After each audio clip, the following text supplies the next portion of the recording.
नमस्कार दोस्तों, स्वागत है आपके अपने YouTube चैनल टारगेट थॉट में। दोस्तों, आप देख रहे हैं टारगेट थॉट की बेहतरीन दुनिया में। दोस्तों, आज की वीडियो में हम लोग जानेंगे भारतीय जनता पार्टी और समाजवादी पार्टी के गठबंधन के बारे में। साथियों, लोकसभा 2024 के चुनाव के सरगर्मियां तेज हो गई हैं। भारतीय जनता पार्टी और कांग्रेस देश के जितने भी दल हैं, सभी दल अपने आप को मजबूत करने में लगे हुए हैं कि चुनाव को मजबूती से जीता जाए। चुनाव जीतने की ललक को देखते हुए कौन सी पार्टी किससे गठबंधन कर लेगी, इसका कोई भरोसा नहीं है। दोस्तों, समाजवादी पार्टी के पूरे न्यूज को बताऊं उससे पहले अगर आप हमारे चैनल पर नए हैं तो प्लीज चैनल को सब्सक्राइब करके बेल आइकन जरूर प्रेस करें ताकि हमारे आने वाली वीडियो का नोटिफिकेशन आप तक पहुंच सके। तो प्रिय साथियों, चलिए वीडियो को शुरू करते हैं। साथियों, समाजवादी पार्टी के अगर कट्टर कोई विरोधी पार्टी थी, कोई विरोधी था तो वह बहुजन समाज पार्टी थी और उसके साथ भी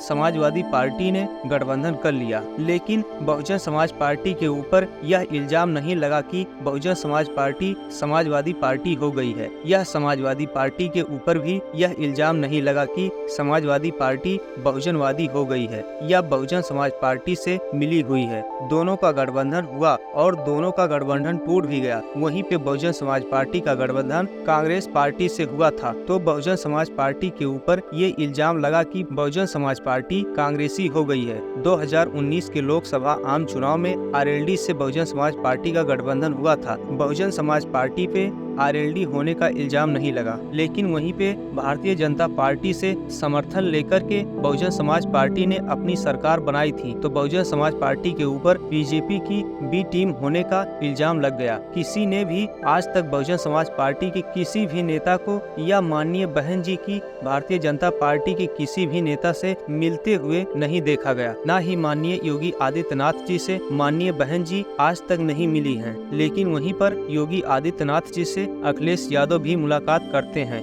योगी आदित्यनाथ जी से शिवपाल यादव जी भी मुलाकात करते हैं। योगी आदित्यनाथ जी से या पूरी भारतीय जनता पार्टी से राम गोपाल यादव जी भी मुलाकात करते हैं और मुलायम सिंह यादव जी की बहू अपर्णा यादव तो भारतीय जनता पार्टी में ही शामिल हैं। इतना ही नहीं, 2019 के लोकसभा चुनाव में जब समाजवादी पार्टी और बहुजन समाज पार्टी का गठबंधन हुआ था, उस समय माननीय मुलायम सिंह यादव जी ने कहा था कि मैं एक बार और प्रधानमंत्री नरेंद्र मोदी जी को प्रधानमंत्री बनते हुए देखना चाहता हूं। भारतीय जनता पार्टी के समस्त नेताओं के साथ समाजवादी पार्टी के समस्त नेताओं की तस्वीरें आपको मिल जाएंगी, लेकिन समाजवादी पार्टी के ऊपर भारतीय जनता पार्टी की बी टीम होने का इल्जाम भी लगता है। इतना ही नहीं, समाजवादी पार्टी में उत्तर प्रदेश में विधानसभा की अपनी एक सीट भारतीय जनता पार्टी को दान कर दिया था। समाजवादी पार्टी में विधानसभा परिषद के लिए कीर्ति कौल को उम्मीदवार बनाया था और नॉमिनेशन के बाद पता चला कि कीर्ति कौल की उम्र कम है। तो दोस्तों, आप बताइए कि अखिलेश यादव जी इतनी बड़ी पार्टी के राष्ट्रीय अध्यक्ष उत्तर प्रदेश में पूर्ण बहुमत की सरकार चला चुके हैं, क्या उनको नहीं पता था कि विधान परिषद के लिए कितनी उम्र सीमा होती है? एक साधारण सा व्यक्ति जो छोटा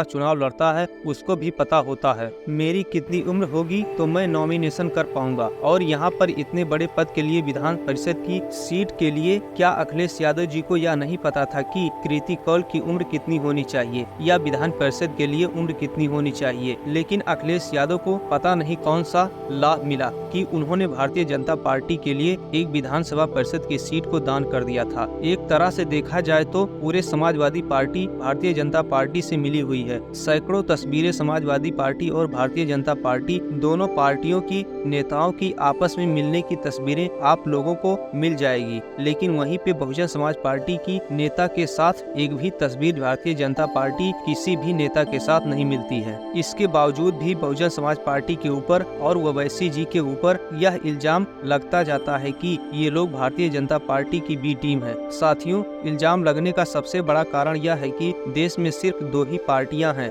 जो राज करती आई हैं और करना चाहती हैं। एक है कांग्रेस तो दूसरी है बीजेपी। एक का नाम है एनडीए तो दूसरे का नाम है यूपीए।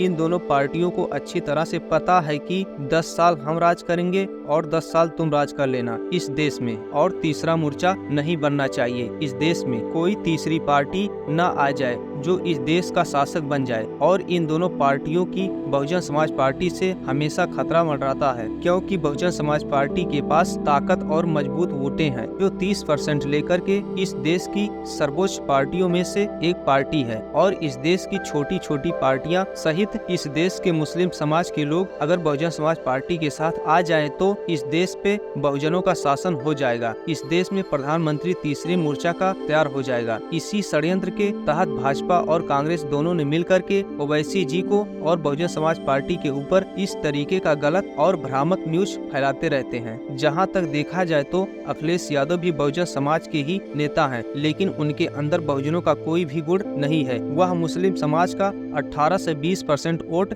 लेकर के अपनी राजनीति करते हैं अखिलेश यादव जी। लेकिन इस देश के जितने हिंदू धर्म के मंदिर हैं, उन मंदिरों में माथा टेकते हुए और वह तमाम धार्मिक कार्य करते हुए नजर आ जाएंगे, जो बहुजन सभ्यता के खिलाफ है, जो बहुजन महापुरुषों के खिलाफ है। इसलिए अखिलेश यादव जी का देखा जाए तो वह सिर्फ बहुजन समाज में पैदा हुए हैं, लेकिन नेता बहुजन समाज के नहीं हैं। वह आज भी सवर्ण मानसिकता के नेता हैं, जिसे हिंदुत्व वाले लेकर के भारतीय जनता पार्टी राजनीति करती है। उसी हिंदुत्व को लेकर के अखिलेश यादव जी भी राजनीति करते हैं। नहीं तो इस देश में दलितों के साथ अत्याचार होता है, दलितों की बहनों बेटियों की इज्जत आबरू लूट ली जाती है। एक बार भी अखिलेश यादव जी उस पर आवाज नहीं उठाते हैं। इस देश में मुसलमानों के साथ भी अत्याचार अन्याय होता है, एक बार भी अखिलेश यादव जी उसके खिलाफ आवाज नहीं उठाते हैं। जो विचारधारा भारतीय जनता पार्टी की है, वही विचारधारा माननीय अखिलेश यादव जी की भी है। और जैसे ही मुस्लिम समाज के लोग अखिलेश यादव जी को छोड़ देंगे, मुझे पूरा उम्मीद है कि आने वाले समय में अखिलेश यादव जी का भारतीय जनता पार्टी के साथ गठबंधन हो जाएगा, क्योंकि दोनों पार्टियों के विचारधारा में कोई अंतर नहीं है। दोस्तों,